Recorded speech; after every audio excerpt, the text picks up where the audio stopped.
Muito boa noite a todos. Eu gostaria inicialmente de agradecer o convite para fazer uso da Tribuna Livre aqui na Câmara Municipal de Botucatu. Agradecer o presidente da Câmara, vereador Carreira, ao qual saúdo todos os vereadores dessa casa. Gostaria também de saudar a plateia, os telespectadores de Botucatu. E hoje eu estou aqui para tratar de um tema de importantíssima interesse médico e da população em geral, e que hoje em dia, infelizmente, tem tons de tragédia, igual ao que aconteceu no início da década de 80, que é a infecção pelo HIV/AIDS. O que nós temos no cenário mundial, no cenário nacional e na cidade de Botucatu. Esse tema tem como relevância o fato do HIV/AIDS ser uma doença que não existe cura, não existe erradicação possível, e infelizmente o que existe é muito silêncio, é muito tabu, muito preconceito e estigma. É por isso que muitas vezes a gente não conhece o real impacto dessa doença na população, inclusive do nosso município. E como ontem, dia 1º de dezembro, foi o Dia Mundial de Luta contra a AIDS, hoje esse assunto se torna então pauta para a gente poder refletir como enfrentar essa questão aqui no município de Botucatu. Só para me apresentar, eu sou professor da Faculdade de Medicina de Botucatu, chefe do Serviço de Infectologia do HC da Unesp, sou membro titular da Sociedade Brasileira de Infectologia, compondo o Comitê Científico Específico de HIV/AIDS, além de trabalhar no Ministério da Saúde como médico de referência em genotipagem do HIV. Tenho um projeto de extensão universitária de ensino de saúde, discussão de ciência junto com a população, que fica nesse website drbarbosa.org, onde vocês já podem acessar essa apresentação, ver detalhes e compartilhar para que isso não fique somente entre nós. Então, hoje em dia, no mundo, existem cerca de 75 milhões de casos já notificados de infecção pelo HIV, mas, infelizmente, um pouco mais da metade já foi a óbito, cerca de metade dessas pessoas, 32 milhões, infelizmente, evoluíram com AIDS e morte. Então, hoje, o que nós temos de pessoas vivendo com HIV/AIDS no mundo são cerca de 37, 38 milhões de pessoas. Só para vocês terem uma ideia de comparação, é a mesma coisa que os habitantes do estado de São Paulo como um todo. No mundo, são cerca de quase 2 milhões de casos, então, a cada ano se junta a esse número acima cerca de 1,7 milhões de pessoas que estão se infectando com o vírus HIV, e isso leva a um total de 770 mil pessoas morrendo por conta disso no mundo como um todo. No Brasil, ainda no mundo, infelizmente, a Organização Mundial de Saúde, esse é o último reporte publicado ontem, no dia 1º de dezembro, aponta que nós não conseguimos frear a infecção pelo HIV como poderíamos, ou seja, as ferramentas que nós temos para diagnóstico, para tratamento, para prevenção, que houve um avanço fantástico em relação a medicações, em relação a estratégias de prevenção, elas não foram implementadas de forma completamente efetiva. E esse é um dos motivos de estar aqui, ou seja, nós temos ferramentas para frear a infecção. A OMS previa que, ao chegar em 2020, nós teríamos cerca de 500 mil novos casos por ano, mas como vocês viram, o número de casos novos está quase em 2 milhões, o que mostra que nós não estamos usando essas ferramentas de forma adequada. Eu vou discutir daqui a pouco quais são essas ferramentas que todos nós podemos divulgar e efetuar. Ou seja, há um retrocesso na resposta em relação aos casos novos de HIV, nós não estamos conseguindo frear a infecção. E no Brasil isso é pior. No Brasil, nos últimos 8 anos, de 2010 a 2018, houve um aumento de 20%, 21% para ser mais exato, no número de casos novos. Ou seja, as pessoas no Brasil estão se infectando mais do que antigamente com o vírus HIV. E nós temos já cerca de 1 milhão de casos notificados de infecção pelo HIV/AIDS no Brasil, o que dá em torno de 0,5% da população, ou seja, aqui em Botucatu dá para fazer uma conta mais ou menos assim, a cada 1.000 pessoas, 5 são portadores do vírus HIV. E isso leva a um total, infelizmente no Brasil nós não temos dados confiáveis, mas a cerca de 10 a 15 mil pessoas morrendo de infecção pelo HIV/AIDS no Brasil. e o número de casos novos somente aumentando a cada ano, cerca de 40 a 45 mil novas pessoas se infectam com HIV. Esses são dados inéditos que eu trago aqui para vocês, para essa discussão na Câmara Municipal, dos pacientes de Botucatu. Então veja que o nosso serviço que atende HIV/AIDS aqui em Botucatu, que é referência para toda a nossa DRS, que atende, na verdade, 62 municípios aqui no entorno de Botucatu. Nós começamos o nosso serviço, SAI de Infectologia Domingos Alves Meira, lá em 2014, com cerca de 200, 300 pacientes, e hoje nós já temos mais de 900, chegando no 1.000. Aqui em 2019 nós não totalizamos ainda os dados de novembro, que acabou de terminar, e dezembro. Com certeza nós vamos superar 1.000 pessoas vivendo com HIV, o que dá aquela estatística que a gente discutiu daqui a pouco. Veja que há um crescente no número de pacientes também na nossa região, e isso leva, então, a mostrar que a situação que a gente vê no mundo e no Brasil também se reflete na nossa cidade. E quem são essas pessoas que estão se infectando com HIV? Principalmente, e por coincidência, por feliz coincidência na minha opinião, é que tem muitos jovens. Eu acompanhei com muito entusiasmo todas as conquistas esportivas que foram descritas agora há pouco. Então é bom que vocês jovens ouçam essa informação. Quem está se infectando pelo HIV são pessoas entre 15 a 19 anos, entre 20 a 24 anos e entre 25 a 29, justamente aquela faixa etária que está iniciando a vida sexual. Antigamente, na minha época, e olha que eu não sou tão velho assim, eu tenho 44 anos, na hora que a gente iniciava a vida sexual, o HIV/AIDS era uma doença fatal, era uma sentença de morte. Todos nós tínhamos muito medo, nós perdemos grandes ídolos, Cazuza, Freddie Mercury, Renato Russo. Então a camisinha era uma estratégia que não era nem para discutível, a gente usava. Hoje em dia, muitos jovens que não viveram aquela época, já que hoje em dia o HIV/AIDS é uma doença que não tem cura, mas ela é tratável, perderam esse medo. A percepção de risco em relação à aquisição do HIV/AIDS e outras infecções sexualmente transmissíveis nos jovens é muito baixa. E por isso, pela falta de prevenção, pela falta do uso do preservativo, é que esse gráfico se justifica. A epidemia está incidindo, está infelizmente atingindo a nossa população mais jovem, que é a mais vulnerável. E não falta informação. Muitas vezes eu ouço, não, porque o governo não faz campanha, o governo não traz informação. Não é bem verdade.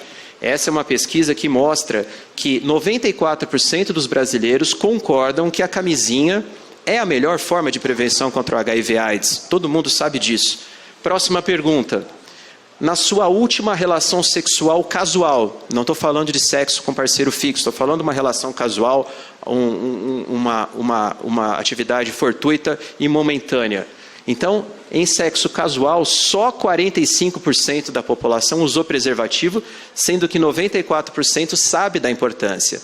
Não falta informação, falta transformar essa informação em mudança de atitude, num hábito. Toda relação sexual leva a uma responsabilidade. E essa responsabilidade passa pela aquisição de algumas infecções sexualmente transmissíveis, entre elas o HIV.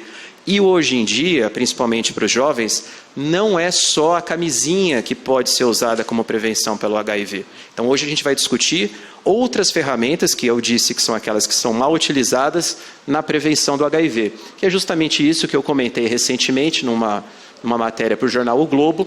Nós temos que discutir outras formas de prevenção além do preservativo. Já que todo mundo sabe e não usa, que tal fornecer outros meios de prevenção? Então, que meios são esses? Na verdade, a gente tem uma variada gama de possibilidades de evitar a infecção pelo HIV e outras ISTs.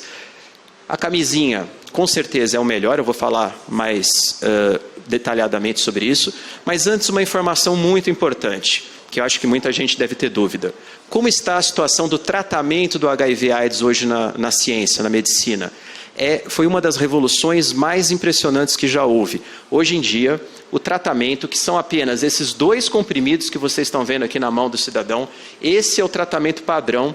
São drogas de excelente tolerabilidade, não existe mais aqueles eventos adversos, aqueles efeitos colaterais, nem se digna mais a chamar de coquetel, porque isso aqui não é um coquetel, são 2 comprimidos.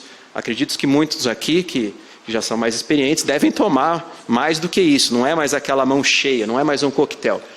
Esses apenas 2 comprimidos conseguem indetectar o vírus no sangue, fazendo com que as pessoas com HIV tenham a mesma expectativa de vida que uma pessoa sem HIV. Eu não tenho mais excesso de mortalidade, então, nas pessoas vivendo com HIV, porque o tratamento é extremamente efetivo. E isso, se for ampliado, se todo mundo que tivesse HIV tivesse fazendo uso da medicação, eu teria um outro desfecho fantástico, porque quem é indetectável, quem não tem o vírus no sangue, quem faz o tratamento corretamente, não transmite. Hoje em dia, por mais paradoxal, chocante que possa parecer essa informação, um paciente que acompanha no meu consultório, que está indetectável, pode manter relação sexual sem preservativo, se estiver em uso do tratamento, porque ele não transmite. Olha que ferramenta fantástica está à mão. O que falta então? Diagnosticar todo mundo e tratar essas pessoas. E daqui a pouco eu vou falar como a gente pode melhorar isso. E como o meu tempo já está acabando, pelo que eu percebi, esse é em relação ao tratamento.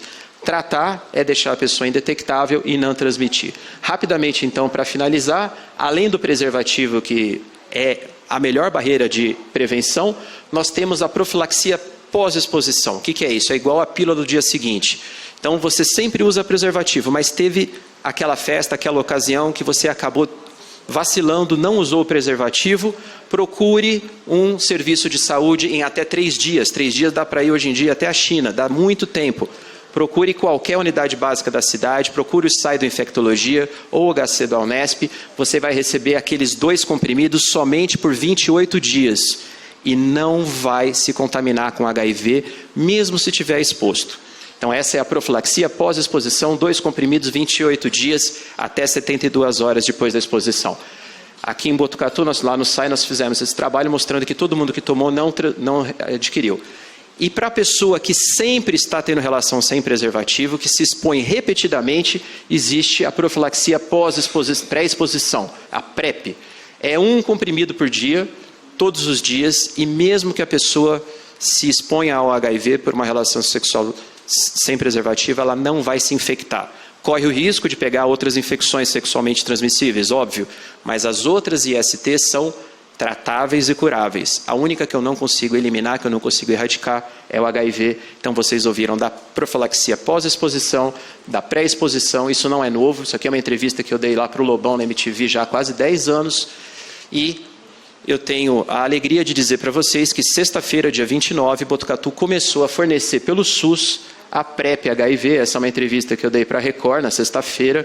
Então, em Botucatu, nós temos gratuitamente esse comprimido que previne contra o HIV e que pode ser uma das formas adicionais, além do uso do preservativo. Tem aqui depois os nossos contatos no HC da Unesp, no site de Infectologia Domingos Alves Meira, e eu agradeço a atenção de todos e uma boa noite. Nós que agradecemos ao professor doutor Alexandre Naime Barbosa pela explanação, e vamos ter a oportunidade no decorrer da programação da TV Câmara, o senhor terá o tempo de gravação que vai ficar exposto à população. Muito obrigado.